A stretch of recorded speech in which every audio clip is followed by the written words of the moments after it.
This is Sivan speaking from Sydney, Australia. Chinese New Year பார்த்தீங்கன்னா இந்த வாட்டி நம்மளுக்கு வந்து ஜனவரி 31 போல் வந்திருக்கு. அதனால் இன்னைக்கு ஃபர்ஸ்ட் வீக் ஃபுல்லாகவே செலிப்ரேஷனாக இருக்கும். அந்த மாதிரி ஏதாச்சும் ஒரு ஈவெண்ட்டுக்கு போயிட்டு ஃப்ரீ தான் நிறையா, அதனால் ஜாலியாக ஊருக்கு போனாங்க.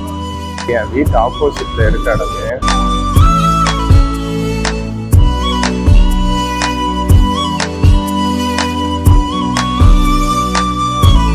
என்னமோ ஓப்பன் கிளாஸ் மாதிரி நடந்துட்டு பார்ப்போம் எப்படி இருக்கு.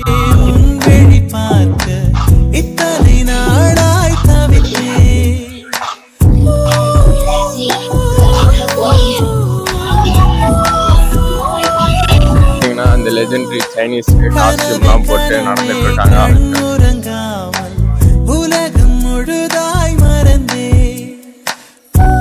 இங்க முடிச்சாச்சு, அடுத்த இடத்துக்கு போய் பார்ப்போமா.